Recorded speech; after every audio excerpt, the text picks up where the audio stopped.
your seatbelt. It's going to be a bumpy ride. Chrissie is hilarious. Chrissie, have you ever heard of the comedian Basha K. Ali? No, that sounds like something you yell out before you blow up a plane.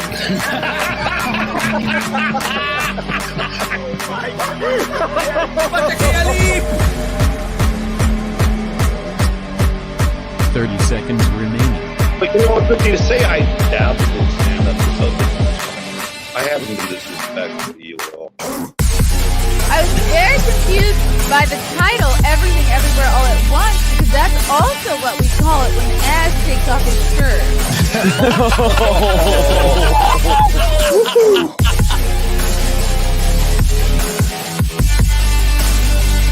I shouldn't be up here. I should be in school on the other side of the ocean. Boys and girls, welcome to another episode of the Chrissie Mayr podcast. We're on iTunes, YouTube, Spotify, SoundCloud, Rumble, Rockfin, Twitter even, MySpace, Facebook. Don't you miss MySpace? I miss the MySpace days so bad. Ugh. Before I bring on our fabulous guest, I have some gigs to promote. Texas, I will be inside of you. I always hate when comedians say this, like they'll say the city and then they're like, I'm going to be in you. But I guess here I am doing that. Austin, I'm going to be in you. August 9th, Roscoe's Comedy Club, 10 o'clock show featuring Lila Hart, my favorite portable buddy. Then we're going to Anime Matsuri to do cosplay, to hang, to take photos, to run around in costumes, maybe do a little panel, a little booth. That's going to be August 10th through the 13th. Then I'm headlining in Houston Friday, August 11th at the Secret Group. Lila Hart will be featuring at this show as well.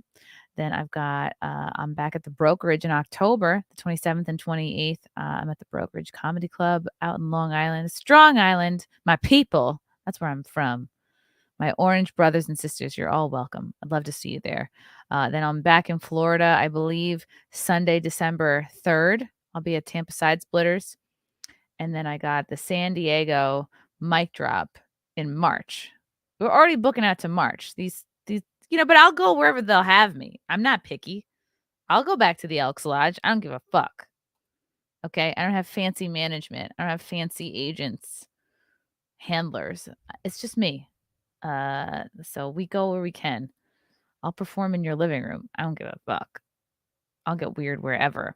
Speaking of getting weird wherever, he is the host of the Quite Frankly show.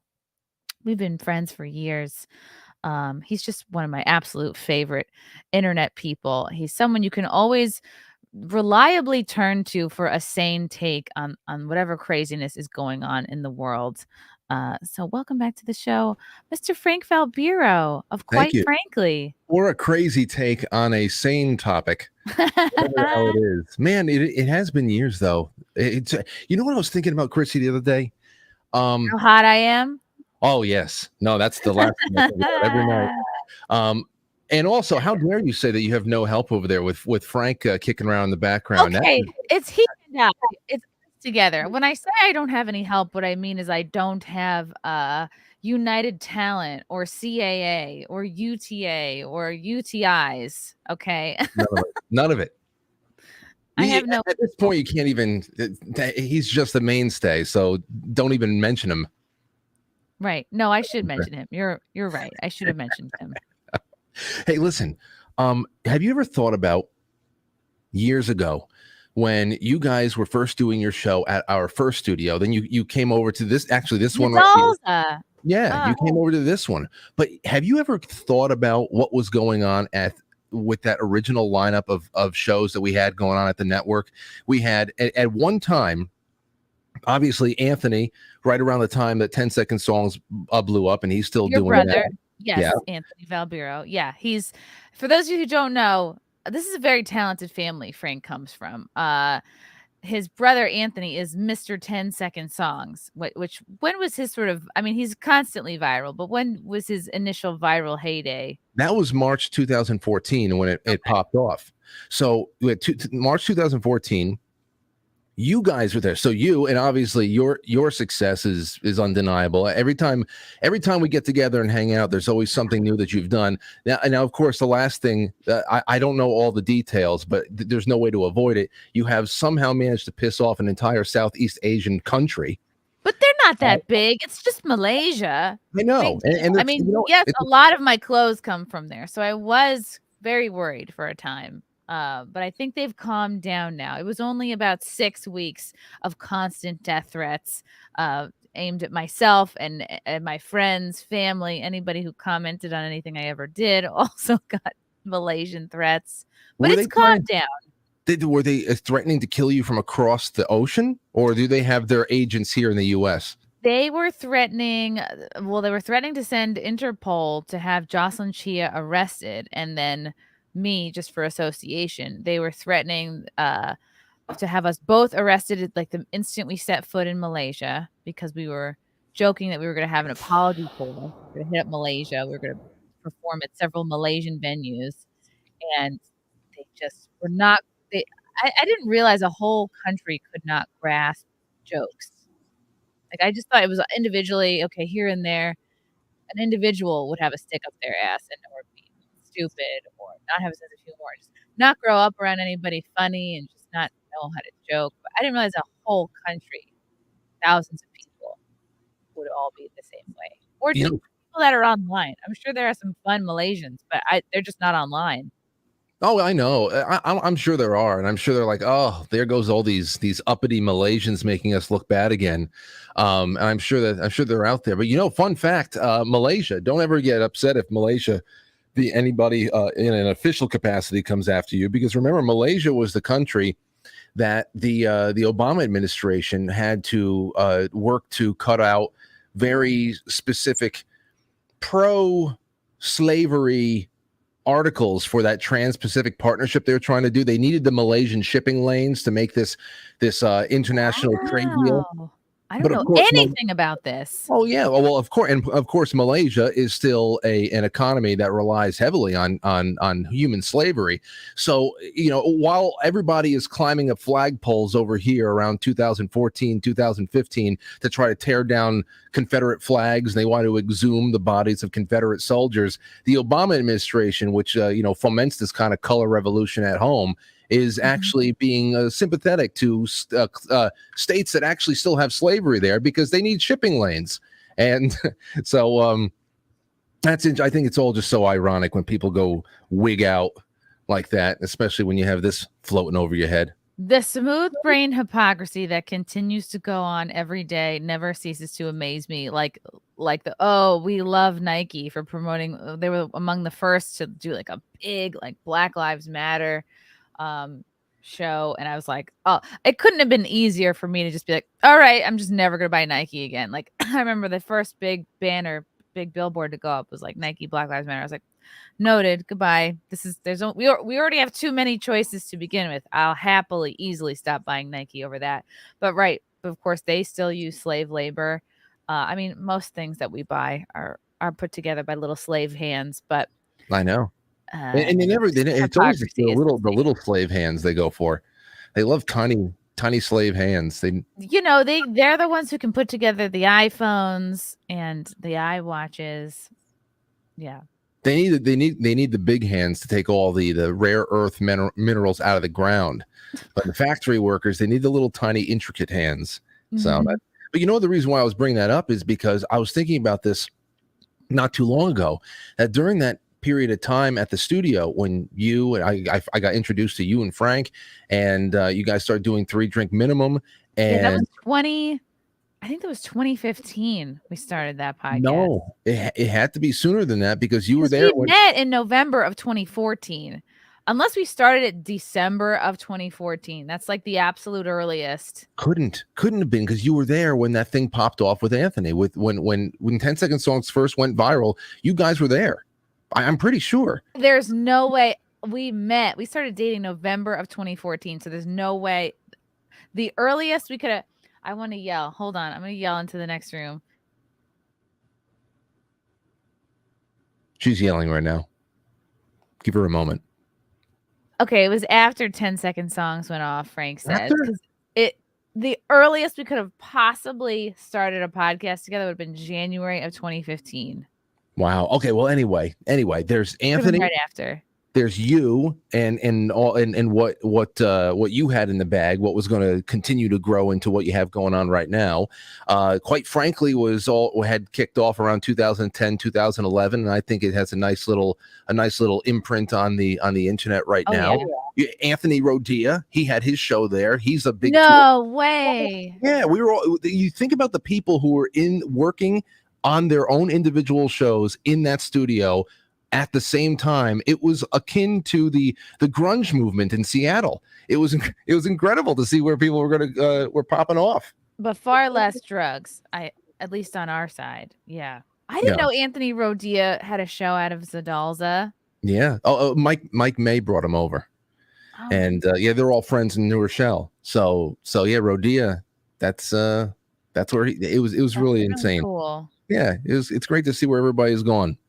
It's pretty crazy. Like Frank and I met, and then like within a couple of months, like we're doing a podcast together, which is like, it's a big commitment to start a project like that with somebody. But I was just like, oh yeah, of course, let's do it. Like we immediately had a lot of the same goals. And we brought this guy on named JC, and he couldn't figure out his sexuality. He couldn't figure out what he wanted in life. Like he was all over the place, but he was very entertaining and loud and fun. But he just like, after a while, it was hard. He was hard to work with. Like he wasn't great at listening. He was the kind of person like they're in front of the camera and like nobody else exists. He wasn't good at like sharing space. Repartee.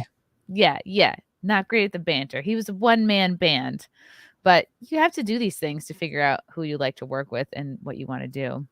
Indeed. No, I'm with you on that one. And now you guys are in the new studio, which you came to during the pandemic. No, that was December 2015. So if you showed up right around the time that you say you did, then you didn't even have a year at the old studio. And then I know you guys followed us over. So you were here for a little bit, probably during the times that we did not have AC yet. So it's very hot. Yeah. So that's a lot has happened. It's just crazy to think about how quickly time goes by. And now you're married. So, and I'm so sorry I was not able to come to that. I really wanted to go to that wedding. I know. But when we get the videographer to send us the footage, we'll send you the video. We'll send photos. It'll be like you were there. Right. We had a like a booth. We bought a fucking huge tent, like an 8x8 tent. I bought a computer, like brand new computer, just to put up in this tent, just so people could give like video confessionals. Like we had this idea, like, everyone's going to be leaving all these video confessionals, like advice and whatnot. And then we forgot to tell the band leader to announce it, and we didn't print it anywhere. So like really it was Frank's kid and a couple of people who went back there and left video testimonials. We're like, this will be fun. We'll watch this on our honeymoon. And then nobody really went back there. So now I have I'm stuck with it. Well, we gave the tent to a buddy, but I'm like stuck with this computer now. I got to figure out maybe to sell it, or I don't know. Well, that's interesting. That's an interesting alternative to what they used to do back in the day, like in the 80s, 90s, whenever you had your videographer show up for your wedding, they'd be going from table to table. They pass around the wired microphone and everybody says a little something. I like that. It's still very old school. I love it. I love watching my parents' wedding tape for that reason, even though they left out my mother's her side of the family left out. And I asked, I said, what the hell happened to your side of the family, Mom? And she goes, oh, don't even ask. That there was a big problem. The videographer forgot to interview them. So people have been screwing up wedding plans for a long time when it comes to media faux pas. There you have it. Whoa, that's interesting. I remember there was a baby screeching during my sister's maid of honor speech, and all I remember is like looking very, and like obviously like I'm looking at the parents of the baby, like, are you really fucking gonna let your baby scream during the maid of honor speech? Is this really happening? And and then in that moment you have to decide, am I going to try to listen as best as I can to my sister making this heartwarming speech, or am I going to focus on giving the stink eye to the parents of the baby? And I think you guys can guess which one I chose. The stink eye. I chose stink eye. You see, and before you and I went live, we were talking about all of the things, the reasons, the way that they try to keep us out of airplanes, the way they try to keep us out of the ocean. I mean, that's a baby crying, fussing around just during one speech. Can you imagine a 6-hour flight to? I love flight. I love a disruptive flight. You know what I think most people need to do that are annoyed by air travel? I think you need to do a bus trip. I think you need to do what I did and travel by bus from Oklahoma City to Dallas. And after that, planes won't annoy you anymore. Car traffic won't annoy you anymore because it's like there's just something about a Greyhound bus for 5 hours that really humbles you as a person. And bus people are you're never going to meet bus people on the plane. You're never going to meet bus people like in a subway or, at the store. Bus people are a whole separate, which I am now a part of. Everyone on that bus had an amazing story. There was a guy, he was determined to get his girlfriend back, but some lady, there was like this sassy black woman who's like, "How are you gonna get her back? You riding the bus?" Oh, talk about taking the wind out of the car sails. had broken down, and his car had broken down in Oklahoma, but he's taking the bus back to where he lives in Texas. Like, I just took it because was getting in between 2 gigs, and I was like, it was like a $20 bus ticket. I was like, I'm doing this. I'm not spending for another flight. Bus people, they stink, they snore, they take forever to get back on the bus after the food break.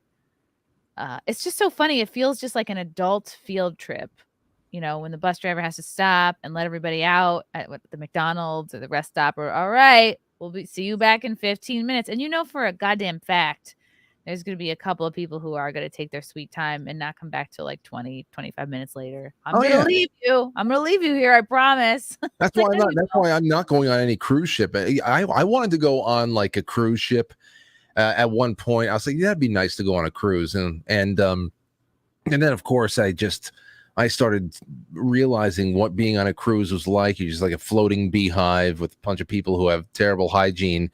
And I also realized that there's so many ways that ships can be delayed by people who are onshore and they miss their shuttle, and all of a sudden I hate being beholden to other people, even people I know. But strangers, to hell with the strangers.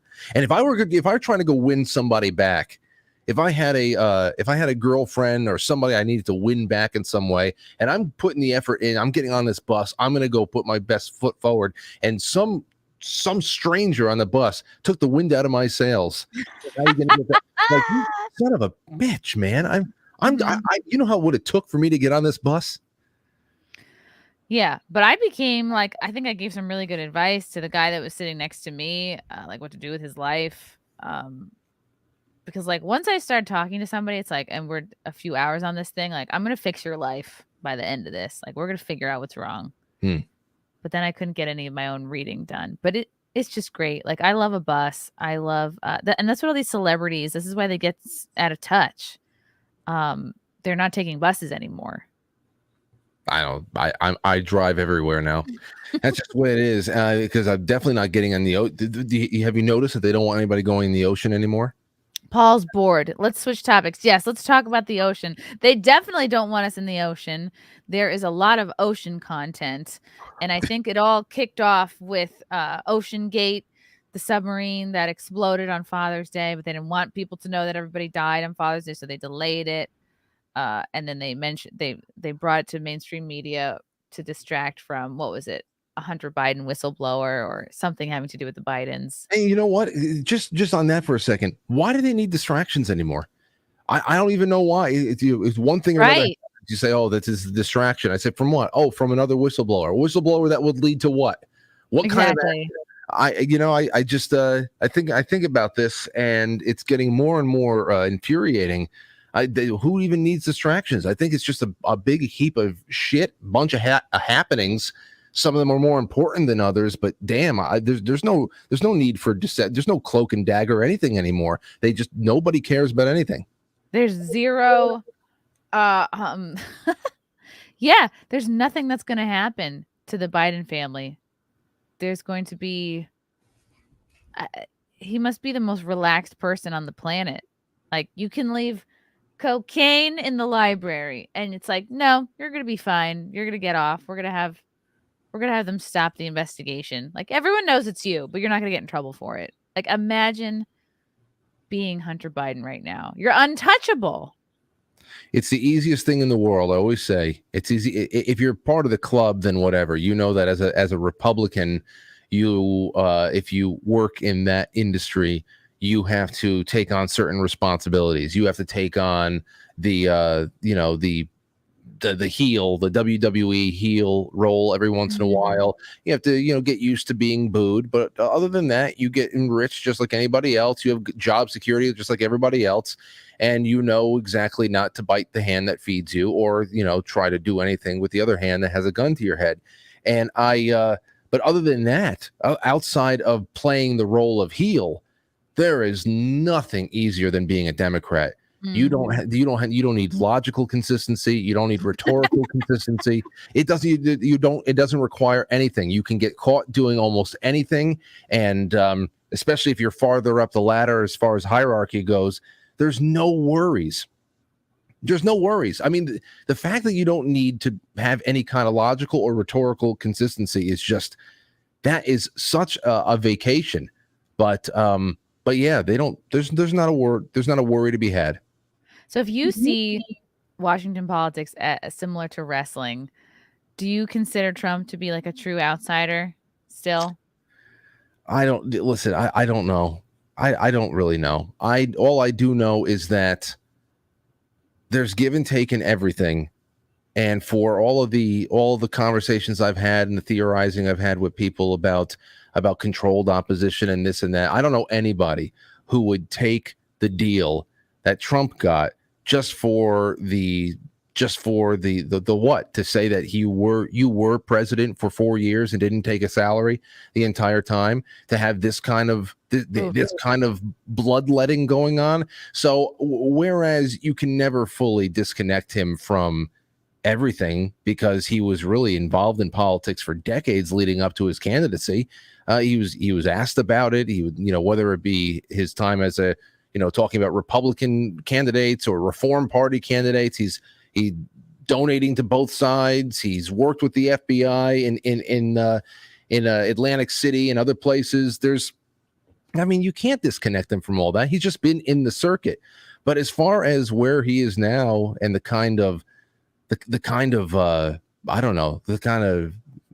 it's just torturous. I don't know anybody would take that deal for what? What was the upside? I don't know. So whereas more merch, I guess. Maybe I have a gold dollar bill with Trump's face on it. I mean, he has a pretty iconic red hat. I know, yeah. but honestly, Chrissy, when it comes to this stuff, more and more, I'll entertain this stuff from a food fight standpoint. Who do you want at the food fight better? If Donald Trump really is the kind of guy, and he's being honest when he says that my second term, if I am somehow able to win it, and that's not because he lacks support to win it, but because there's an obvious everything we know about the obvious problems that no one has tried to fix. Exactly. At best, Republicans can be like, yeah, let's do mail-in ballots too. That's it. And then it's a trick-or-treating war. Mm-hmm. It's like who can go and ballot harvest better than anybody else, and then it's just it's a trick-or-treating war. And then it's not going to stop there. Somebody's going to have to up the ante, and then of course if that's deemed legal, the other side has to do it. And is this really a representative government at that point? I really don't think so. And it's all to fight over what? To fight over a currency that is on its last leg. It needs to be changed out. And all that is being done with international dealings in mind. It's a global reset that they always talk about. I was always just wondering who was going to be in charge, who was going to have more sway over that reset. The old system could not have stayed around for too much longer anyway. I wanted to know what is the future of the dollar? Who is going to bring us in that direction? Who's going to do this and that? So with Trump now and where we go in the future, honestly, keep focused on local issues. If there's a state that is more sane than any other, I pray. Like for example, our mutual friend / acquaintance for me, Larry Sharp. Oh, Larry. Larry's ideas for fixing education in New York, healthcare in New York, getting us off. Infrastructure. Yeah. I mean, the best thing about that is it gives us financial autonomy away from whatever we do in state that we can generate in state has nothing to do with DC, and suddenly you are politically autonomous too. That's the real thing here. How can people become free from DC? Because I don't care at this point. It really doesn't matter who is president, because what are you going to fix over there? We can now see that it's the people standing behind the presidents and their staffs in the bureaucracy that they remain no matter who the hell comes in. That Anthony Fauci's the face of the bureaucracy. You know how many Fauci's are out there that we've never even been introduced to? It's right. He just was the face of the pandemic. He was pandemic boy. So exactly. That's it. I give someone like Larry Sharp so much credit to stay in it, despite it's like he knows the amount of money and connections, and it's like you're not going to win unless you're basically compromised and completely bought out and have all the right connections. And he hangs in there and he keeps running and he keeps his face in the public. He keeps doing shows, podcasts, talking to people, hosting events, because he really does care, I think, about New York as a state overall. I think he goes back and forth like, all right, am I going to bail? Am I going to move out? But he has great ideas. And I love that he has always said, yes, take my ideas, please. Like, I don't need to be the face of it. I hope that many places start copying his homework, because though at least something based on it. It's great to see people just trying to come up with something different, because it really does. That's the only hope that we have, I believe. It's just it's getting so bad, and we are really just the American front on what is a global cleanup operation. I believe that, and there you have it. So they don't want you in the ocean. They don't want you. They want you to believe that the tradition of voting is still as legitimate as it's ever been. And where the hell we go, Chrissy? Where do we go? I like the idea of staying focused locally. You don't want to get too black pilled. That's what they want. They don't want you flying in the ocean. They want you apathetic and just ordering high heels from Amazon. We're not going to let that happen, Frank. This is a great story. Australian sailor and dog survived for 3 months adrift in the Pacific Ocean by eating raw fish and drinking rainwater. I'm really happy the dog lived. Yeah. Well, I mean, look at him. Wow, that's a diet for you. I bet he was like obese when he started. And he lost a bit of weight. He lost a bit of weight, but he knew how to fish and he had a pole, and that was the big thing there. 3 months though. 3 months. And I he was a sailor. Oh, he was a sailor, so he had a clue. Oh, he would have been gone. He would have been gone first couple of weeks if he didn't have some skill like that. His vessel was damaged. Ate raw fish. I mean, I'm allergic to shrimp, so I would be a real pain in the ass on this trip. I'd be like, could we not so much with and then my face would blow up, and he'd be like, suck it up. Do you want to starve to death? Oh, you're bad with shellfish and stuff like that? I am allergic to just shrimp, and I used to eat a ton of shrimp until 2006, where I ate shrimp. And I remember that was the last time I had it, because my face blew up, my lips blew up to like 3 times their size, and they were like so itchy, and like just it blew up like crazy. And I remember I had a brand new job at the time. I was working as an assistant to a news talent agency guy, and I had just started this job. I couldn't call out sick yet. The guy thought I had bad lip injections or bad Botox or something, because my lips are huge and they itch like crazy, and I didn't think to take anything. They were that way for about 2 weeks. Like, I remember putting concealer over my lips trying to hide it. It did not help. And to convince people it was just shrimp. It was just shrimp. And then my dad's convinced that it was just happened to be a bad batch of shrimp. But I always tell myself, you know what? I should just try and see. Many years have passed. Maybe I'm not allergic anymore, but I never think like, what's a good day to test your allergy? You know, you have to have nothing to do. You have to have no show that night. Do you just want to roll the dice and be like, let's see if my face blows up today? See, these are the dangers of the ocean. And it keeps getting worse. See, there's this. You know what I learned? There's this guy in Missouri Missouri that I just read about a couple of weeks ago, who died from a raw bar oyster something. It was like a stand outside where you can go get clams and oysters, and apparently he had a bad oyster or two, and he died. And what I started learning, died from being so horny because it's an aphrodisiac. He was so horny he just dropped dead. And, and I just said, no, he had nowhere to put his load, and he perished. It just his body couldn't resorb it. But I looked into this, and a lot of my friends out there in Missouri they're like, well, first of all, the first thing that he should have never done was have this at this time of year, especially. You should be eating your oysters close to the place where it's harvested. That's why I always get East Coast oysters when I get them. But did you know, they're Chrissie, better? West Coast ones suck. They're always smaller. And ever since size queen, and also they just taste better. East Coast all the way. Also, ever since the Fukushima thing, I was like, never mind, West Coast. I'm going to take the East Coast challenge. But did you know that people say that you should you should only eat oysters in months that have an R in them?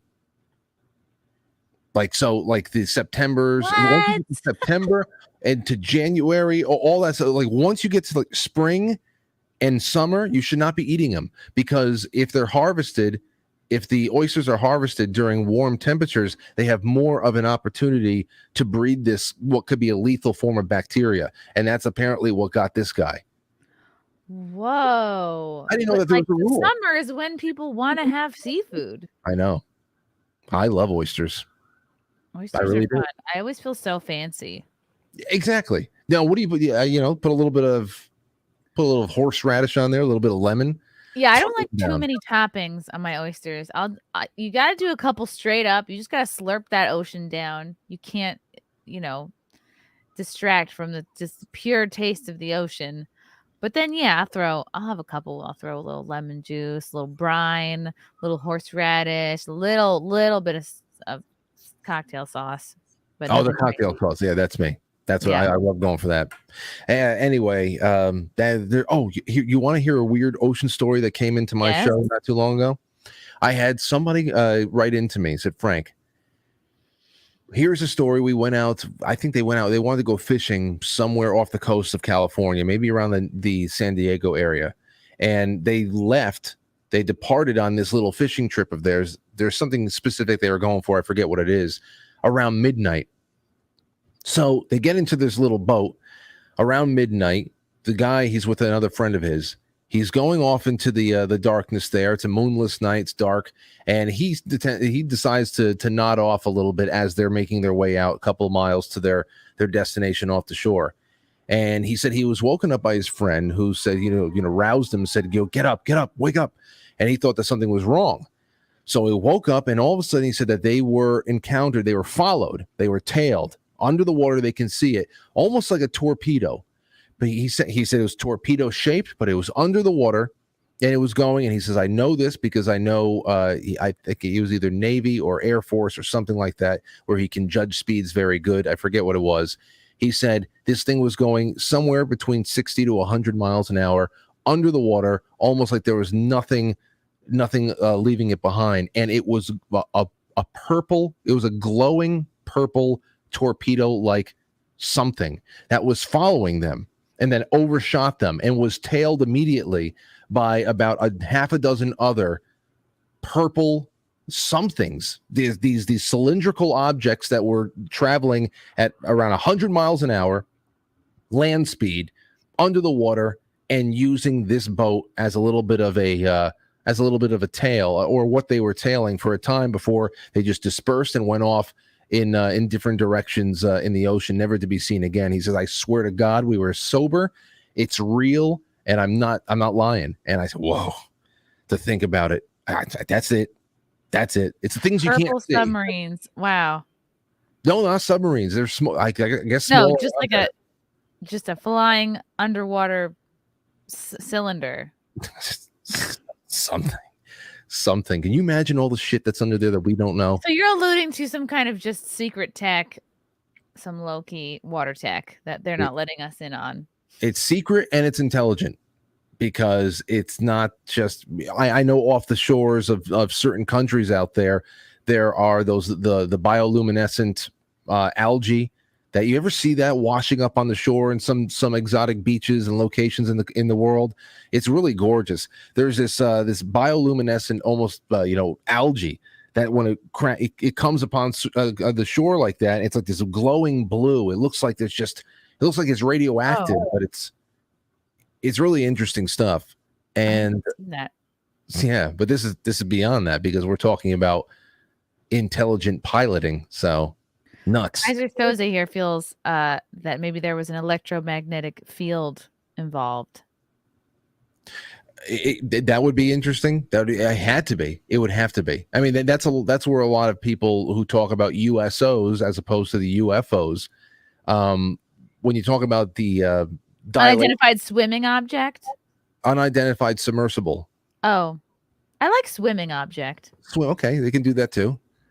They can do that too. Why not? I'm just saying. It's just you talk about the displacement of time and space and almost like creating a void of gravity so that you can just that zip all over the place. I have to imagine you can do that underwater just as well as you do it in the air.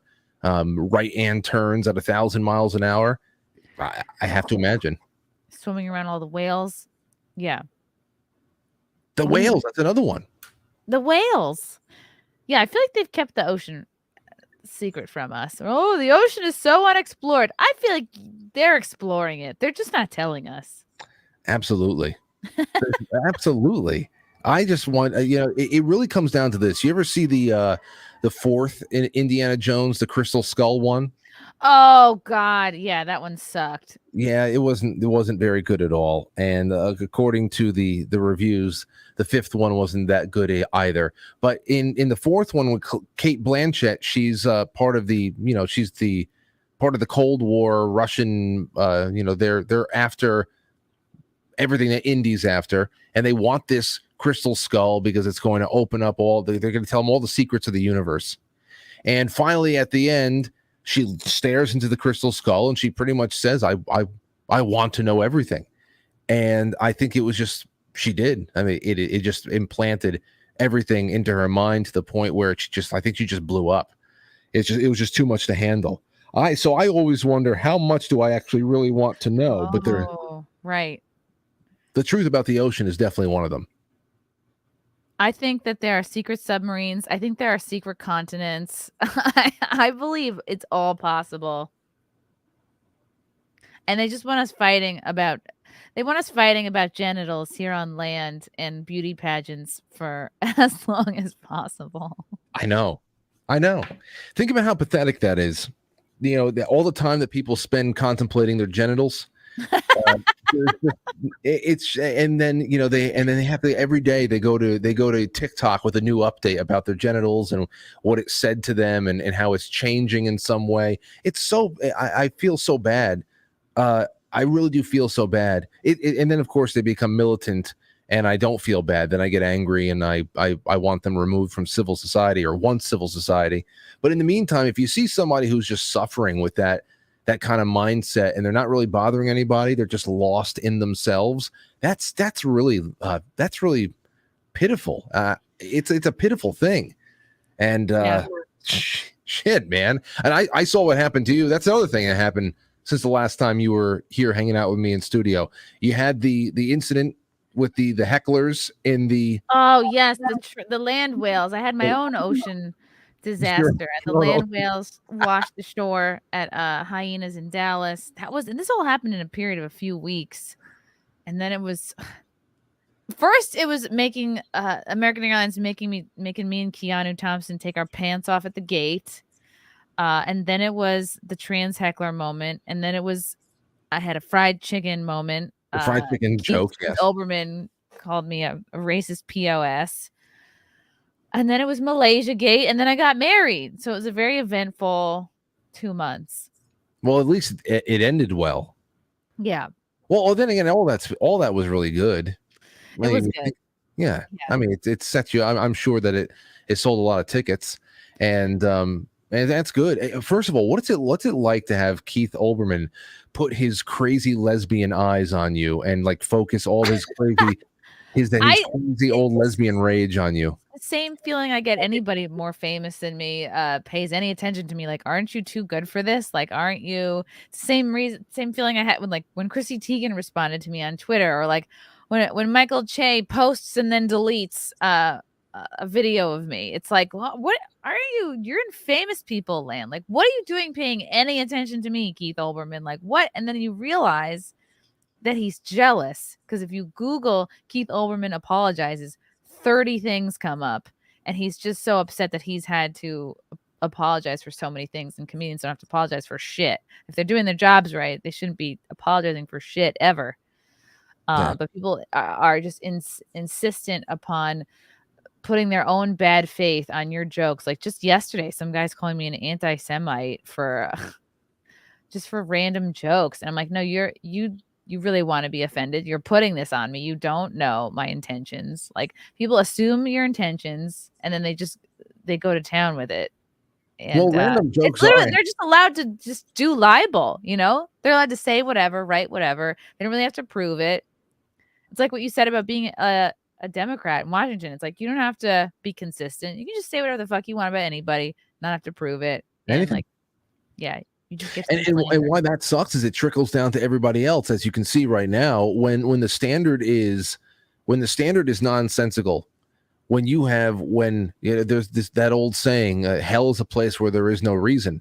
And what we have right now is essentially millions of people through, I mean, not everybody watches the news. There's a growing number of people paying attention to what goes on inside of political circles and, in government. But politics is everywhere. It's in our personal lives, has nothing to do with government at large. It's just how people conduct themselves and manipulate and manage relationships and hedge their bets and all that stuff.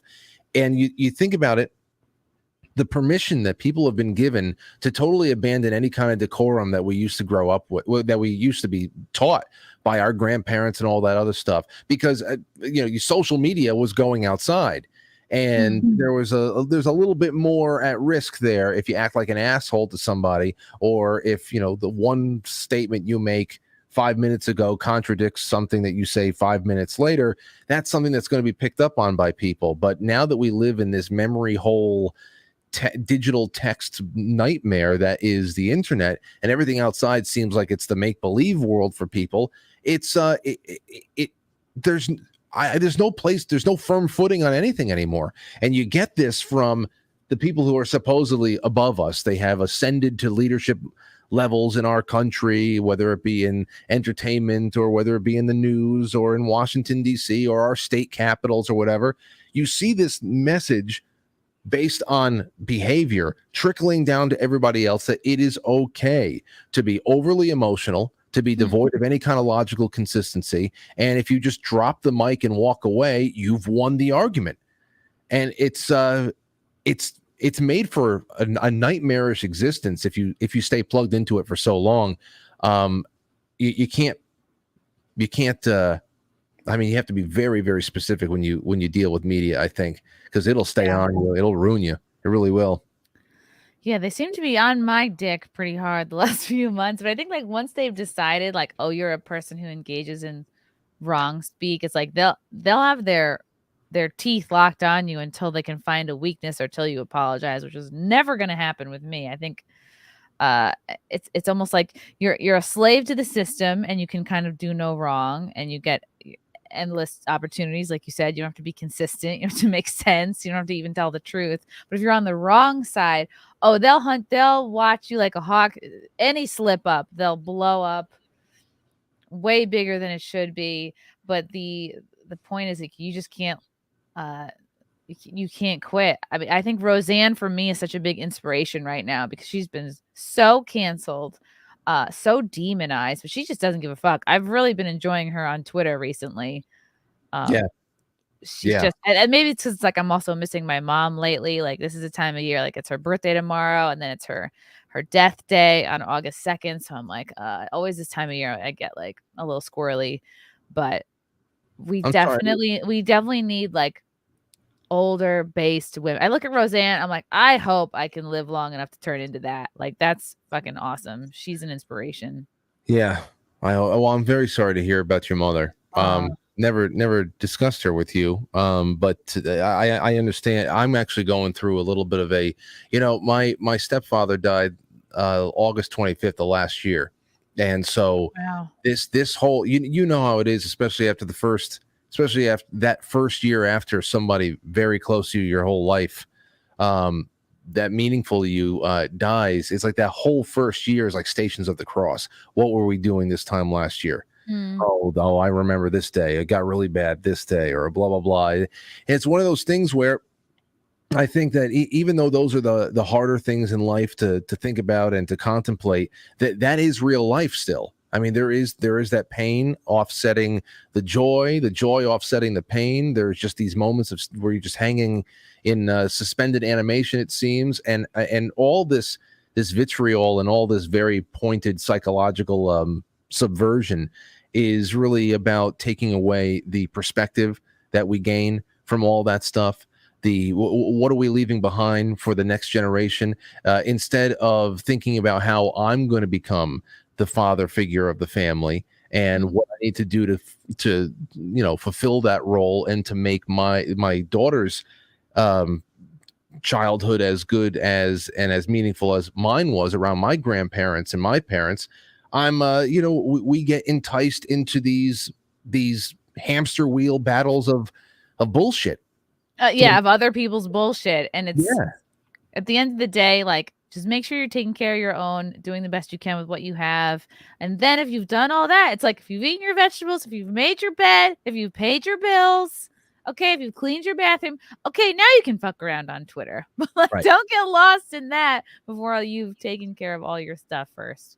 Here's a nice little Aurora and Roseanne story, because I always send Roseanne updated pictures of Aurora because the first time. Oh, really? Oh, you guys are buds? Well, the first time she came on the show a few years ago, like in 2020, we kept up. She came on another once or twice, and then we just became a little bit more casual friends. And she has a new grandchild, so she sends over photos. So I sent over a video of Aurora, and she sent over Aurora right before her first birthday a jean jacket that I think she's just about to grow out of. So I'll always be able to tell Aurora, Roseanne Barr gave you this jean jacket, and you should put it in a frame or something. Yeah, I'm gonna frame that jacket one day.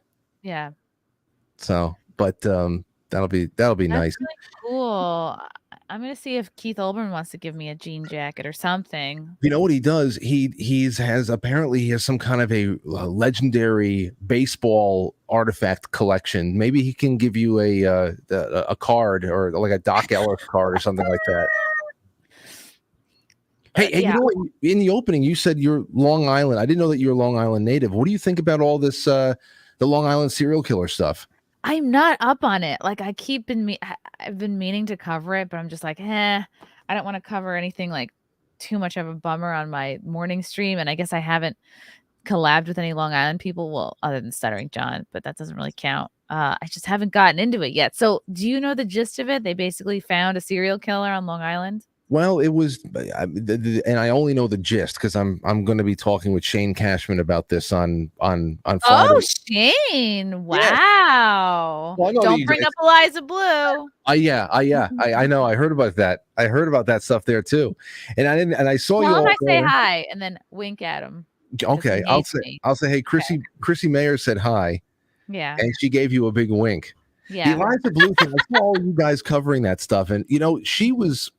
Not to get too far away from the serial killer, they're both very compelling stories, but I that was one of those things where I always smelled a rat, and I don't know if it was, I don't know, I just always smelled a rat there. There was something, not just because I've talked to so many survivors before of SRA, and wow. There's just something off there, and I thought she was eccentric. Like I think I just wanted to believe her. Yeah, I had her on like 3 or 4 times.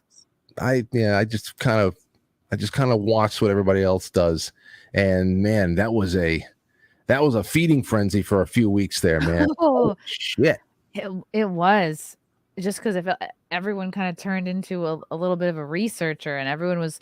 It's like we were solving a mystery. Everyone was, contributing different little pieces and things we would find. Like there was just years of internet to go through because she wasn't responding to anybody. She wasn't making her case to really prove her point. She just went radio silent. And then of course we had Shane Cashman doing a total puff piece on her for what reason I don't know. I'm like, does she have like a magical pussy, this woman? Like, why is everyone sucking her dick? Like, why is everybody bailing this woman out? It was the censorship request that was really the worst part about that whole thing, for anything. But what you just said there, this whole group, this internally generated independent investigation.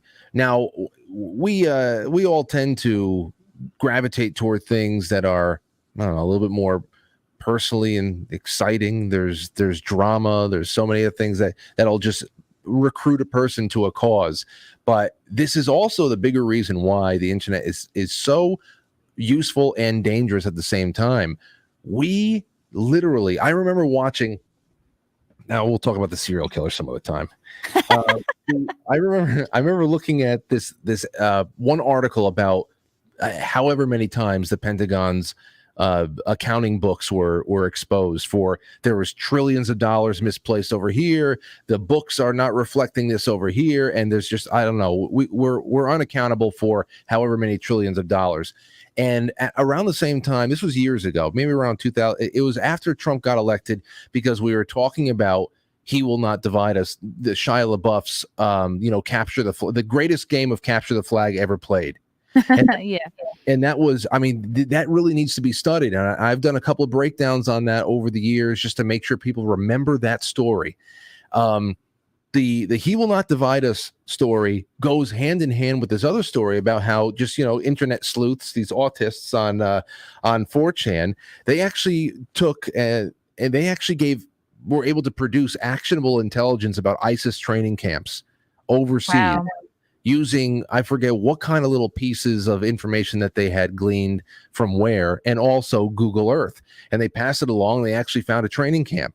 And then, of course, there is, people who got together and with star maps and with airplane records and just by whatever kind of sound that they can take off of from local fauna and local traffic and all that stuff, they were able to find these He Will Not Divide Us flags that Shia LaBeouf was posting all over the place. Right. They were able to find these flags with like no help. And I'm saying to myself, we are pretty much signing off on endless trillions of dollars in which you and I and all of our hard work, and everybody in the audience, whatever they do for a living, all of our hard work is taken away from. We are stolen from to subsidize the Pentagon, when all you need to do is just incentivize a couple of teenagers on the internet, and they can find ISIS from their bedrooms.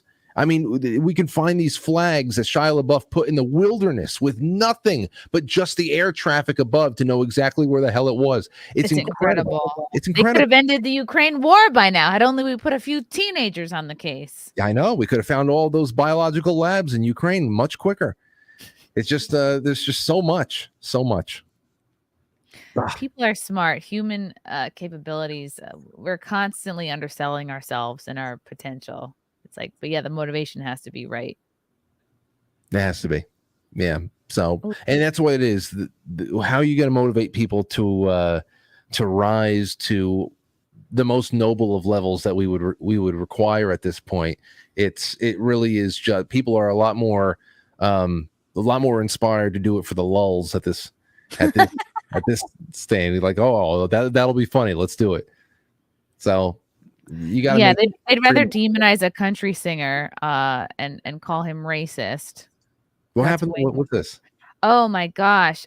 Jason Aldean, who is a country star, he actually played at the Vegas False Flag concert a couple years ago. He people are trying to cancel him because he has a new song out called Try That in a Small Town, and they're trying to make it seem like he's racist when really he's just talking about communities helping each other. Like the gist of the lyrics is like, even though our country is in shambles, like we each have each other's back. And obviously he's country, he's pro 2A. The music video has a lot of like American flags, which is a very divisive object, I know, in 2023. Yeah. But they're trying to make it seem like, oh, he's racist. He wants America to go back to a time where, they're trying to make it seem like he's pro lynching, even though he doesn't mention race at all in this song. But he's white and it's country and there's a lot of flags in the music video. So of course it's racist. It's insane. And therefore pro lynching? Yeah. This is what Shannon Watts says. She is what is she? Who even knows? She's just a woman. Jason Aldean wants to return to a time in America when the good old boys could shoot or beat the shit out of people that they didn't think belonged in their town. Like, I don't know where she's pulling this from, but the music video is very just kind of a typical country music video. Can you imagine if that was actually the way things were? Because if it was, and I'm sure that there are some people are very territorial and all that, but wow. And to think about just what they portray is that there is just so many people, especially if you voted for Donald Trump, there's tens of millions of people who want to return to that. If that's the case, then what's stopping them? I don't know what's stopping them. And as far as everybody being racist and everybody being xenophobic and all, we really are the worst for the whole, all the talk of white supremacy. We're the most timid white supremacists I've ever heard. You'd think that we would be a little more proud of our supremacy, right? If we're white supremacists, we're not getting anything done. We're not really doing anything. And why would we deny it? Why would we deny? What the hell? What kind of a supremacist is that who denies their supremacy? It's just incredible. But they keep going because if they don't have, that's the projection. They have to live inside of that, or else they have nothing. It's because he looks like somebody who would vote for Trump, and everyone's TDS is kicking in. So, white man bad, must cancel. And God, this was so perfect. Funny how the same dirty, corrupt sheriff that covered up the Las Vegas shooting for the FBI is now magically Nevada's governor, despite being hated by both parties. And I was like, that's what I'm talking about. Establishment. Yeah. Yeah. What's his name again? Let's see. With a V, I think. Let's see. I'm not gonna watch this, but it doesn't matter. It doesn't matter. Look, I just want to get the name of the man. That's another thing. Vegas never get anything you never get anything on that. They say just give it up. We're never gonna know why. Then you have the Supreme Court leaker. There could have only been like 5 people who did that one. They said, we're never going to find out who did this. Right. Who leaked the Roe v. Wade? Yeah. There's literally only less than 20 people that could have done that, and they called off the whole search, the whole cocaine thing, which I just thought was generally funny, but not surprising. That no one was surprised by that. This isn't day one of the Bidens. We all know who it is. Yeah. It's great to see Roseanne actually tweeting again because she wasn't doing it for a while. She's verified and she is ready to go. Thank you for the super chat, Daniel Jagger. Chrissie Mayr bus story sounds like a This American Life segment. Any chance of reaching out to Matt Christensen? He's a really good guy. I will write him down on my board. I can hook you up with Matt Christensen. Oh, I'm not familiar. Well, look into him. If you like his stuff, let me know. He's he's a buddy of mine. Well, aren't you just friends with everybody, Frank? I'm one of those very unassuming guys, Chrissy. I don't have the I have a beautiful audience. It's not the biggest one out there, but I have managed to bring people together somehow. And I'm fine with that. I like that little Phantom of the Opera aspect of my life over here. One day we'll all be on the top of the mountain together, I'm sure. From the top of our tower, we'll be surrounded by our militia with our gardens going. I'm thinking of end of civilization scenario. Oh, it's Keith Olbermann's ugly puss. Chrissy, I'm not jealous of anyone or anything. Well, thank you, Keith. Sure you are. That's a cope. Wait, when did he say this? What? He said something else about you? That's not him. That's not him. It was someone pretending to be. Oh, okay. All it right. was somebody pretending to be Keith Olbermann, saying that he's not actually jealous of anyone or anything. I don't think this is really Keith Olbermann. You have very enthusiastic fans yourself. I mean, I love them. I saw all the tweets that were coming in with the edits of your face on Twitter. There's a bunch where I don't know. It's almost like mirrored images. It distorts you. They just took very artistic liberties with your face. It's fantastic. I love it. Oh, Frank You saw knows that? Matt Christensen. Matt Christensen refused just to do a normal podcast. He wanted to keep and use your podcast for his own stuff. Oh, okay. I don't understand when people want to do that. Didn't want to do a podcast? No, I think he wanted to do the show, but then just post my show as his own content. It sounds like that's what he wanted to do, which is strange. Why wouldn't you just be like, I'll do your show, you do my show? It evens out. Well, I don't know. That is weird. It doesn't sound like him. But again, if you want me to make an intro, I'd love that. You guys would have a lot of fun together, I'm sure. Okay, I'll look into him. I'm still thinking about the Australian sailor and the dog. Well, both of them very, very upsetting. What about you? I asked you and Frank this once before. Are you guys? Have you guys given any thought? What's the matter? It's Bella. This is the dog. They were rescued by a tuna boat. Oh. Yeah, a Mexican tuna boat. That sounds like a sex move. The Mexican tuna boat. What the hell would that be? It would have to be. There would have to be less. There would have to be three. Some kind of a diminished state of physical hygiene, personal hygiene would have to be. Yes, you can only do this particular sex move if the lady has not showered in 2 weeks. 2 weeks. Or 3 months. Oh God, Mexican tuna boat. It's very hard to do. Yeah, so many things have to be set up. You have to be patient because 3 months of waiting just to do this one move. It has to be something that is very, very worth it. Or does the man go without sex for 3 months and then right, because the tuna boat is not, I mean, the man's going to be more in a state than I think the woman. So it's like the woman is the Mexican tuna boat and like she rescues the guy. So what's the position and what is it? Does this end in a cream pie or something like that? I don't know. I don't get it. Probably everyone involved is going to stink. Yeah, it's going to be a horrible, horrible thing. Whatever it is, this might be the worst of them all. It's not even sex. It's just like I'm too dehydrated to get it up. I don't have it. There's nothing left. Yeah, it's just a Mexican tuna boat is like you show up. Definitely there's going to be rainwater involved and shrimp.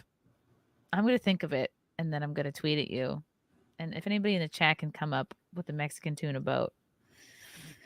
What I'm trying to think, what would you have collected the rainwater in? Well, I mean, if you have basic supplies on a boat, you definitely have a bucket, especially if you have a chum bucket or something like that. Chum, I said. If you have chum. Yeah. If you have a chum bucket, you can do that. It's just there's no way. That had to be the only way. Can you imagine being out on the ocean the only time that there's no rain? But that's impossible. Water everywhere. Yeah, that water is everywhere. And I'm like, does the dog? Do you think the dog knows? Like, oh, we're fucked. Or the dog's like, man, we are really out on a long boat trip. Jesus, you really fucking love the ocean, buddy. I guess all right. The dog knew. The dog knew something was up. Once the routine is broken in a way like that, I just think that their company, they're being able to be together.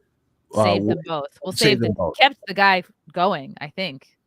No doubt. I mean, when you have something to stay alive for, especially right there, you're working at that point. That's like being with a child. That dog, you gotta find a way to feed this child. You have to stay alive, and you have to give yourself a chance of surviving.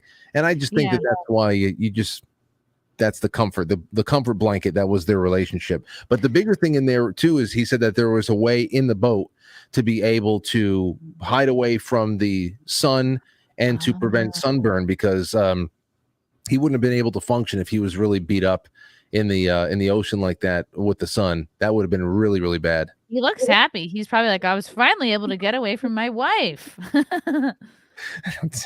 Being lost at sea was great for my marriage. Let's see. He was 54, and Bella, the dog, wow, they were the catamaran. It was a catamaran. So I don't know if there was an underneath bunk. Let's There is see. at least something that he can take refuge. There, I mean, he did get a killer tan out of the deal. What about 1,200 miles from land. Let's see. I've been through a very difficult ordeal at sea. I'm just needing good rest and good food. Yeah, he's like, let me get a fucking steak, please. So he was 1,200 miles away. Yeah. He How 1,200 far miles. is that? I mean that's like half of a. If I come from New York, 1,200 miles will get me at least to the center of the country. If you think about 2,500 miles or so, will get me to California. It's a significant. I mean, the Pacific Ocean is huge. So my whole thing is he's lucky that a tuna boat went out that far. How far do they go out? That's just Yeah. I'm now really interested in tuna boats. Let me ask you this, Chrissy. You're talking about whether or not this is a vacation away from his wife and how maybe distance would make the heart grow fonder. Last night I did a show on one of the topics for the show last night was about a term which you can argue about whether or not it's an acceptable term.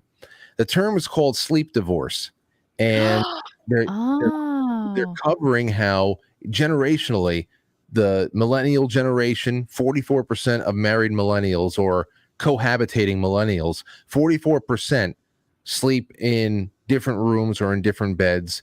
30 I've heard this. I have friends that do this. I'm shocked. I'm like, you're too young to do this. You're too young to sleep in a different room. Well, or they'll sleep at completely different times of the day. Like their work will be. And I'm just if work separates you, that's one thing. But they're talking about and then again, generationally, getting down to boomers, it's like 22%. Generation X is 30-something%.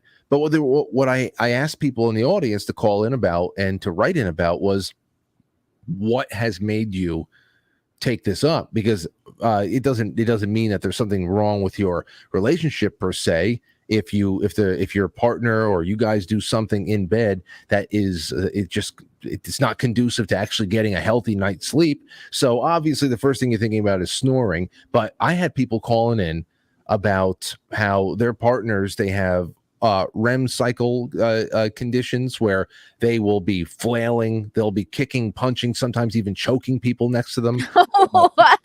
Flopping out of bed, That's just if you date a Hispanic woman. Getting choked in your sleep is normal.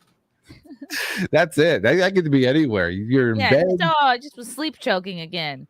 So, I mean, what do you think about that? Have you ever had? I don't like that. I mean, like Frank used to snore a little, but it's like you get over. It's called get over it. I think separating yourself in a different bed is like you are making a conscious decision to be away from your boyfriend, girlfriend, spouse, whatever. Like if it's truly like a thrashing, like luckily I sleep like a corpse. I'm like Anne Frank. I don't move a muscle.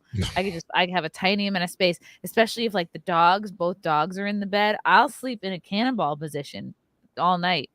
But I don't like taking the out, because even if you're in a fight or something, just like physical touch is you're still maintaining that connection. You're still like, okay, this is my lifeline. You could have a horrible fight, but if like, oh, a little butt cheek is touching their leg, it's like, all right, you're still in the game. But to go to different rooms, different beds, that's bad. That's like you're quitting. Sleep is the thing that should like keep you together. I mean, it can. That's an interesting take that you got there. I don't like that. I don't like sleeping apart. I think that's what a really size bad bed sign. do you and Frank have, if you don't mind my asking? Okay, so in our last apartment we had a queen, but at the moment we have a full, which is not big, which is like a full is like that's what a teenager should sleep in. But again, like I like it because it's like it's cute and cozy, and I love to cuddle, and we're cuddlers. I would never get a bed. Like some people get a California king or something, or a king bed. I think that's way too big. I don't even like having the option of no touch. Like I don't. If you have a big ass bed, what's the point of even sleeping in the same bed? I don't know, sleeping, just being asleep. I understand if you're you're doing some other shit and you're getting ready for bed. And I mean, you can always just meet up in the middle and just go back to your corner. guess. I don't know. I understand. Ultimately I would love to have a king bed because I'm on the opposite side of what you and Frank are doing right now. Lauren and I, we are just about to transition out of a full into a queen. And let me say, Queen is good. I don't queen see is any good. discernible difference. Somebody told me that there's only like 5 inches difference. I'm like, why? Why is that its own class? I thought that a queen bed, I thought a queen bed was going to be something at least 10 inches different. And I just Oh, don't. she can feel those inches though. Ask your one. Just get an extra 10. That'll do everybody. You can feel that extra 10. It's where it counts, you know. I don't know. I feel like it's not deserving of its own class of bed at this point. I feel like queen should be a little bit bigger. That A jump king from is too queen, big. A queen is perfect. yeah. Well, we'll see. You just were expecting more for your money. You're like, why do I have to now buy new sheets and comforters and quilts if the bed is not that much bigger? Sheets are ridiculously expensive when you go from full to queen. They soak you for that extra 5 inches. They soak you. Aw, Anyway, That's when are you coming? When are you and Frank coming by the studio and coming on my show soon? we have Oh, to set no, a I have you in date. September. I have you in Oh, September. September? God, that's too far though. Well, I mean, listen, you guys are very busy over there, and whatever the hell you want. If you ever said, "Hey, what's going on? What are you doing tonight? You want to come by?" By all means. Okay. But I know I have you guys down for somewhere in this in the next couple of months. Yeah. September sounds familiar for sure. And you know what you should also do, Frank, is What? you should stay in one of those circular beds up at the Poconos. They have like the Pocono Palace hotels, like with the champagne shaped bathtub and the heart shaped pool in the room. That's what we did on our honeymoon. And we slept on a circular bed, which is Is it just a pretty circle? interesting. It's just a circle. So And what is it about? What's this all like? the circle bed. By the way, they put regular ass sheets. They don't make circle sheets. They just put regular ass sheets on the circle bed, and I think it inspires cuddling. Oh, Think about it. Think about it. It's a circle, so your heads have to be together. You know, is this like? but your arms and legs have room. Does it have one of the vibrating? Does it vibrate No, it didn't vibrate. like in Superman 2? There were mirrors on the ceiling and on the wall. It Jeez, was really cute. what kind of swinger hotel did you guys go It to? does look like a swinger hotel.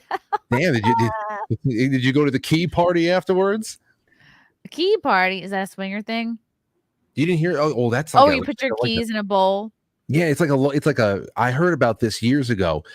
Next door, in some of those rich communities, the same rich communities that people like Harry Sizzin come from. You know? Oh, right. The Harry kid on Twitter that doesn't shut up about we're the future of the Democrat Party. We're Yeah, I'm like, you you're Republicans." paid off, little buddy. Paid off. When you have spent any kind of time in the neighborhoods that privileged little fuck grew up in, you're just like, oh God, if people knew, they would hate it. They would hate him if they saw how he lived. Where does he live? He's not too far from us, Chrissy. He's like a Greenwich kid. No. He's in the other direction. He's probably closer to the Rye, Larchmont, Mamaroneck area. Oh God. Anyway, Okay.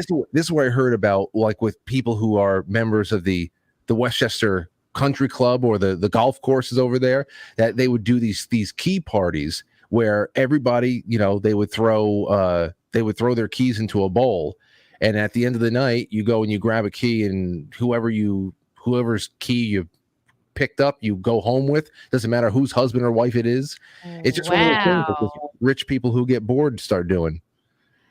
Ugh. Yeah. So anyway, when you bring up because the you're circle gonna measure, end up picking the ugliest person there, and you're gonna be like, why do I come to these things? can you imagine that? Can you imagine that? They'd be like, oh, there was 60 keys in this bowl. Her. Come on now. That's funny. That's what seems to happen. Like the more you have everything, it just seems like I think swinging is not a poor man's sport. I think you I hear about like Hunter Biden, everyone in Hollywood, they're all swinging and gay and fucking each other, and it's like I think I think that's a rich man's sport. It's a rich man's sport from this. I would say from the standpoint of you need to. I mean, I don't know. I guess people would shut up about it if you were poor too. Because you need to have a hot tub. You need to have a lot of champagne. I'm thinking Prosecco. I have Prosecco money, but they have to have like a lot of alcohol, right? Lauren loves Prosecco. Me too. It's better. It's better than champagne. It's just better. But as far as that, I don't know. When I think about the sexual and the pharmaceutical appetites that we hear about coming from those circles in Hollywood and elsewhere, it always rings of two things. It's just a level of access that these people have up there, and then two, it's almost like a showing of loyalty to the lifestyle that you're in, and if you're doing all the same things everybody else does, they trust you a little bit more because of whatever. Obviously that gets into honeypotting and blackmail and another whole rabbit hole in itself, and what Hugh Hefner was really a part of at the Playboy Mansion. But I don't know, for people who are just doing it recreationally, I have to imagine that I don't know how anybody would ever go to like one of those clubs and stuff where it's just, is there a secret entrance? Do people see you walking in and walking out? Do you just not care? I don't know. Yeah, I've been to a couple, but they were like in New York City, they weren't anything like elite.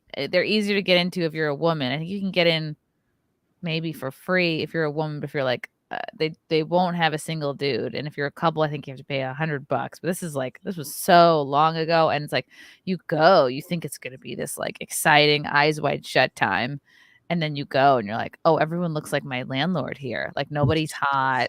Were you doing a set there, or someone's like, you got to see? I have done a set at one of these swinger places in Brooklyn, and then like years and years ago, I went like a couple of times, like during I had a wild summer, and I just like went a few times to these places, and they're not all they're cracked up to be. It's like you're gonna be the best looking person. If you're going looking for a bunch of hot people, you're going to be sorely disappointed.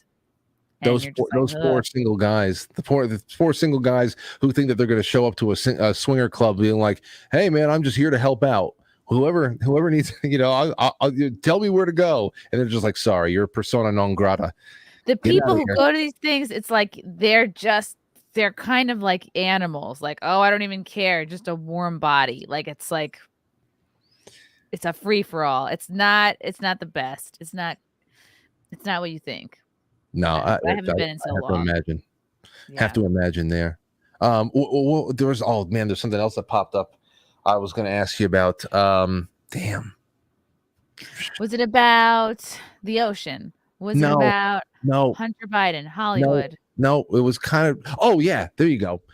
So outside of swingers clubs, real quick, because I don't know how much time you have allotted for you over there, but have you ever been to any of these? Because I know in Hollywood and in these like metropolitan areas, there are restaurants that pop up that have some sort of a sick interest in cannibalism.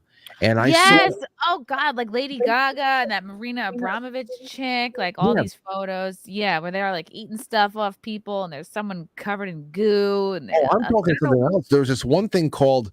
Oh, what the hell? I forget what it was, but there was this one place that claims that it has grown meat that is from celebrities that they were celebrity. Hold on, this is celebrity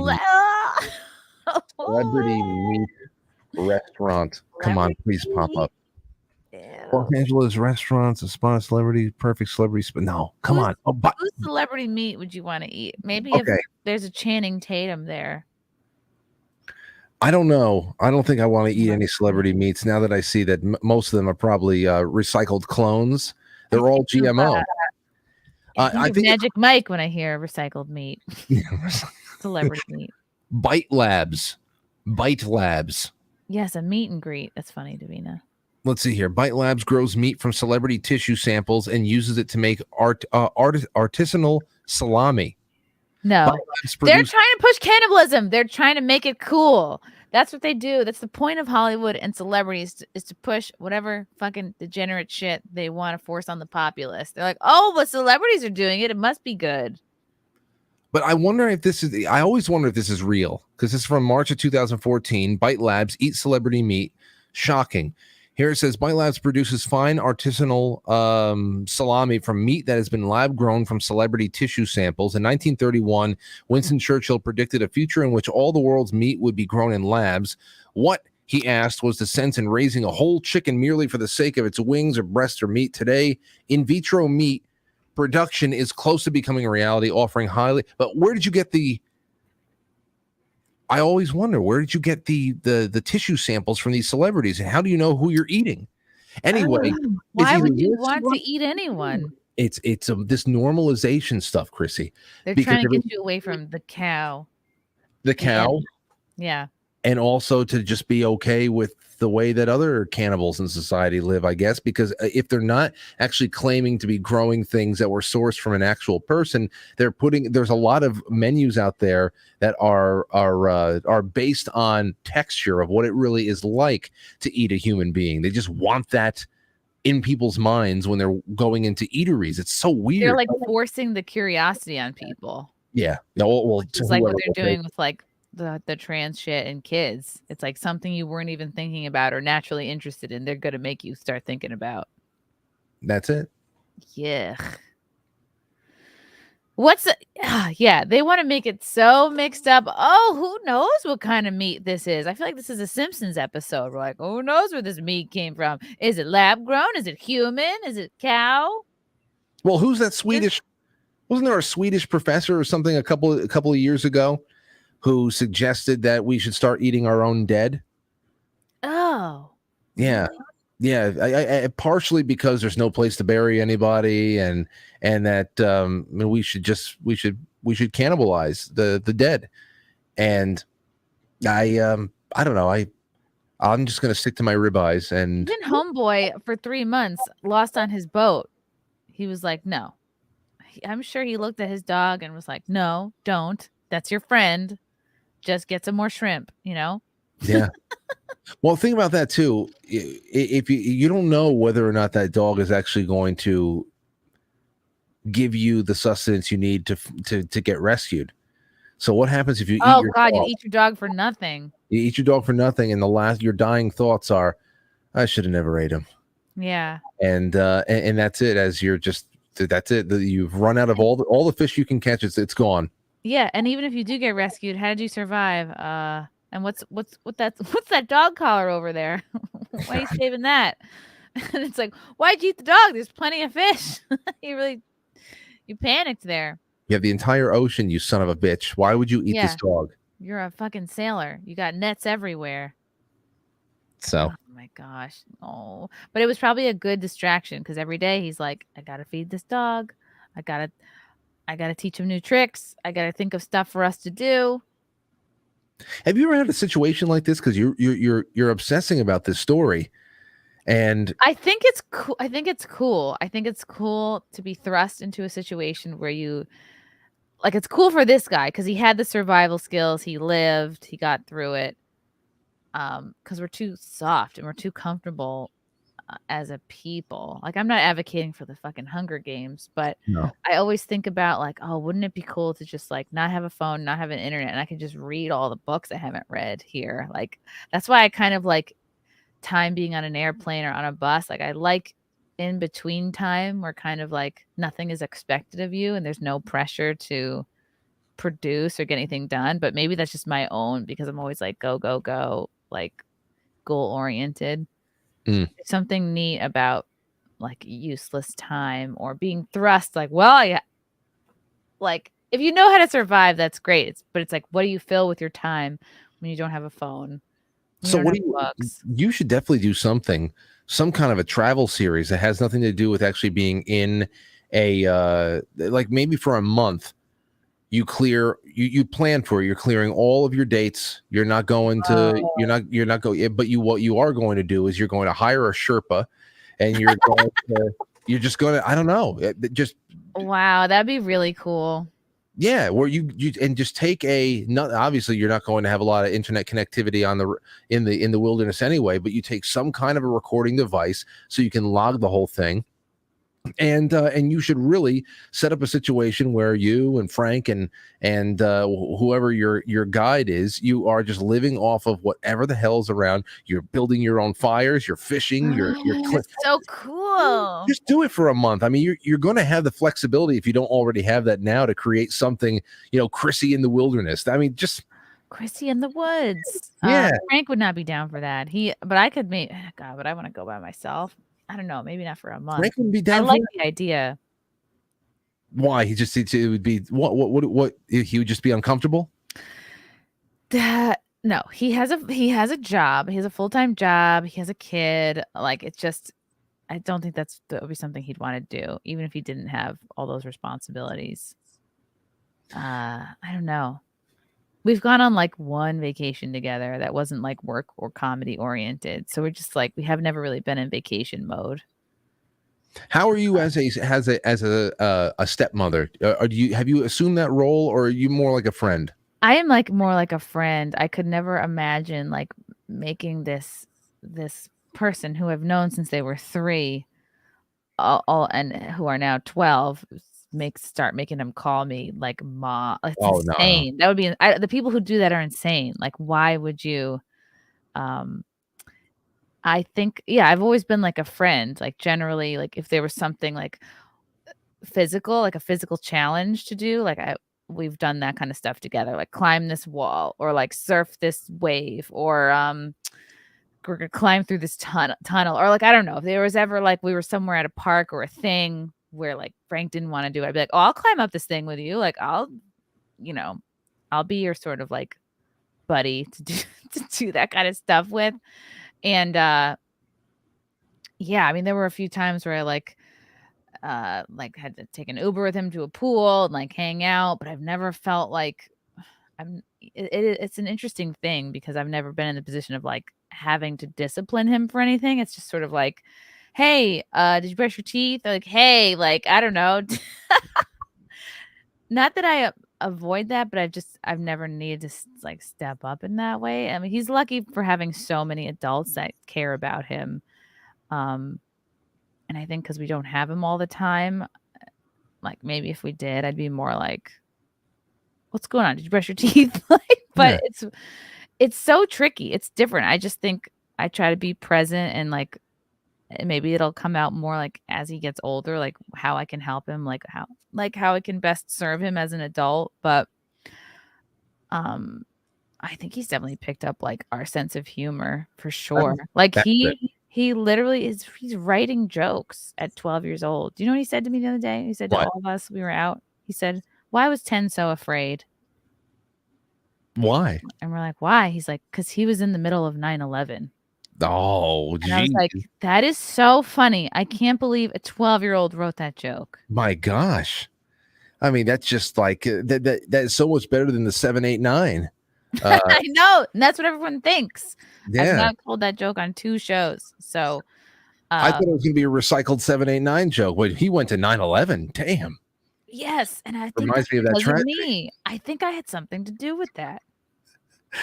See, this is what you were meant to do. This is what you were meant to do. A sense of humor is going to serve a kid really well. It's most no matter what. So much more important than a college degree. Etiquette, good manners, etiquette, being able to strike up a conversation, sense of humor.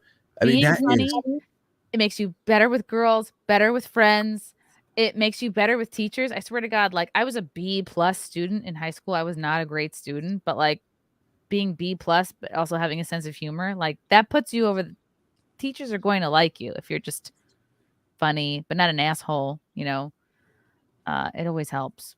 People ask me, Frank, but I whenever people go out with me, whether it be my wife and I'll take my mother and people around for dinner or something. We'll go to places, or I go out with friends, and in the middle of the day, if we're gonna go grab a coffee or something like that, the places I go, and they always joke with me that, Frank, you're like the mayor here. And when I walk into places that I usually go, and I said, well, that's just the people, the cooks in the back, the bellhops, all those people on the construction yards, the carpenters, all those are the people who make things go. And I always make sure that I am making friends with them. I'm tipping well all the time. I remember during the COVID lockdowns, there was this one diner in Greenwich that I love to go to sometimes after a show, just to grab an omelet or something like that. And I saw how everybody was kind of nervous about, this place has been here forever, but I think we might lose our jobs, because nobody was in there. Everybody's just afraid. So that was one of those nights I got very close with that staff over the course of that, 6 to 8 months, where I'm coming in every night, no matter what I was getting. I was leaving a $10 tip or something, coming in and giving everybody Christmas gifts and stuff. And it's that kind of being able to work a room that I really hope, and I don't have to hope, I will teach Aurora what to do, how to do that, how to work a room, how to circulate, how to be friends, because if you ever want to get something done, that's really what it is. People spend too much time, and this is part of what was so great about Larry Sharp's approach to revamping even the way that we see high school and prepping for college in this state, is that we spend so many vital years preparing to prepare for adulthood, when we just don't just get ourselves out there. We're always in this preparatory mindset. Yeah, that's what college is. Yeah, preparing to prepare. It's very intellectual, but you're not. I learned 0 practical things while I was in college. I felt smart, but I didn't know how to have a budget. I didn't know how to look for an apartment. I didn't know what actual jobs to get based on the degree I was pursuing. Yep. That's the way it is. That's the way it is. It's just speaking of, just I don't know about the jokes yet. Aurora has not. She turns 3 in September, so her joking is cute to me. I like all that. She'll come up to me and she'll say, "Daddy, you're a sandwich," and I'm like, "What?" So that's the joke. That's like the level she's at now. But wait, now, what kind of sandwich? Yeah, I'll ask that, and then she'll go and she'll shift to something else. I don't know. Sometimes she'll call me a monster. I'll say, all right, wow. Well, for Daddy, you're a giant or something. But then she'll say something like, she'll come up to me, she'll say, Daddy, it's very important to stay hydrated. And I'm like, what is? So you're right. You're right. It is very important to stay hydrated, Aurora. So that's where we're at right now. So I think we'll be okay. It's that's cute. It's a matter of maintaining your sanity in these times, and hopefully another one. I would love another child. I would love to see her as a big sister, and then it goes by so quick that I would love to just have one more round of these first 2 years. I would just have, oh man, because I know those first, especially if you're a mother, those first 3-4 months are really rough. You lose a lot more sleep. You're constantly on demand because it's just feeding. But especially once you get to 7, 8, 9 months, and it's just a personality explosion, it never stops getting cuter.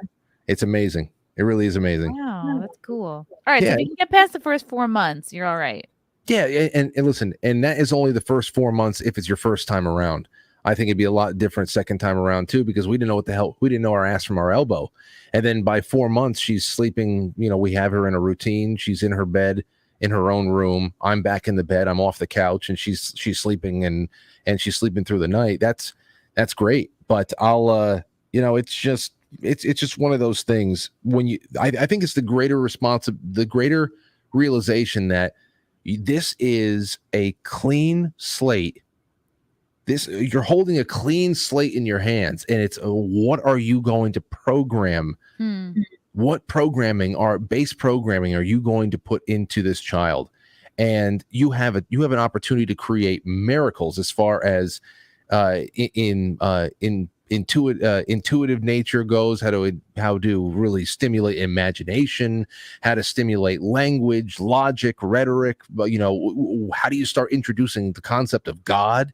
I mean, it is so humbling, and I hope everybody can feel that joy in one way or another, even if you're just a mentor, a big brother, a cool aunt or uncle. It's really a wonderful thing. Everybody go get someone pregnant tonight. Get pregnant Frank tonight. is saying. Yes, get pregnant tonight. Do it. Oh, that's really funny. That's really cool. Yeah. Isabella Live says, eat me. I would never eat you. I would never eat anybody in the chat. Deranged lunatic. Remember, Soylent Green is people. Right. Never forget. Oh, wow. It's really nice listening to you talk about like being a parent, because I just I love hearing people talk about it, because it's cool. Well, you knew me before, and yeah, things I feel like I've been I got an upgrade. I don't think I've changed much, but I've definitely gotten an upgrade, and we'll see where it all goes. See where it all goes. Yeah, hey, tell Frank I've still not had a catch with him. A catch? Like a baseball catch? Baseball. Didn't you used to play baseball too? I play, well, not I'm not beyond a freshman high school level, and then then I just started playing the band. But I coached baseball for 16 years. I played all my childhood. I love having a catch. I love the game, and I knew he was a catcher, and we just never had a catch. So that's got to happen.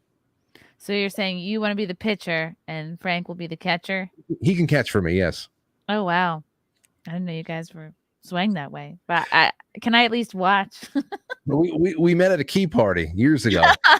He was the key I pulled. I was like, oh, damn it. Oh. I've got this guy here. Whatever. It's fun. Yeah, we definitely got to see if we can get back to your studio. Hope maybe sooner than September, I hope. We'll figure it out. The months go by so quick. It's going to be September before you know it. They do. Everybody go out tonight, get someone pregnant, live your life. Yeah, it is so crazy. Even as going from a step girlfriend to a step mom, like I'm looking at old pictures, like it does fly by, because he's like my height now. He's like 5'2". That's like, damn, his fucking feet are huge. He's like a size 10. And it's like, I remember we almost wear the same size things, and then now he's like, now he's like a full-blown shopping in adult clothes. I know.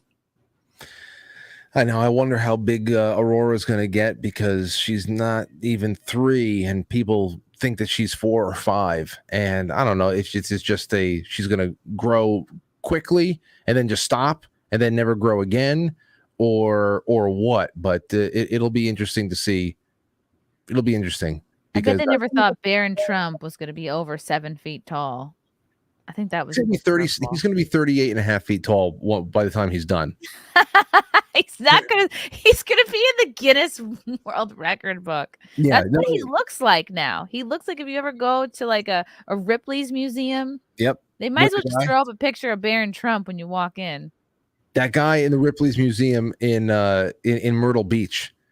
When you walk in there and he's like 9 feet tall and you're staring at his crotch. He's gonna be bigger. Barron's gonna be bigger than that guy. And most people, they think that it's Nephilim. It's some sort of biblical giant alien. Yeah, biblical genetics. That's pretty cool. Yeah, that would go with the theory that Trump is a time traveler, that he was sent here to be president and change the world. I've entertained it. I've always said if I ever got an interview with Donald Trump, I would ask him specifically about that, about the lightning strikes on the night of the convention, and there's too much. His Uncle John and Tesla. Yeah. That's like a whole nother episode. Oh my God. Frank, you're the best. Everyone follow Frank Valbiro on Twitter at PoliticalOrgy, and go to quitefrankly.tv. Anywhere else they should go to follow you? No, that's easiest. I'm live on YouTube and Rumble and all that stuff. I'll be live tonight at 7. We have a great guest on tonight, Alaric the Barbarian. He is he's a writer on Twitter and on the Dissident Review. We're going to be talking. He writes about history, especially misunderstood or hidden history. And tonight we're going to be talking about the myth of the Dark Ages. So Ooh, I think you'll like it. fun. His name sounds like he could also be a wrestler if it Could doesn't be. work out. Yeah. Yeah. I like that. He talks about martial arts a lot too. So that's actually funny you say that. He could pivot. Yeah. You always have to have a backup plan. Thank you to the chat. You guys are the best. As always, tune back in tonight. I will be on with my buddy Fealty at 9 p.m. Eastern to do Whatever Wednesdays, where we will go over the best and worst moments of the Whatever podcast. It's a fun show. And then join me tomorrow at 3 p.m. I'm going to have Steph, the Alter Nerd, on. And, of course, Friday Night Tights on Friday at 4 p.m. Eastern on Nerdrotics channel. Thank you for watching. We will see you next time. Bye.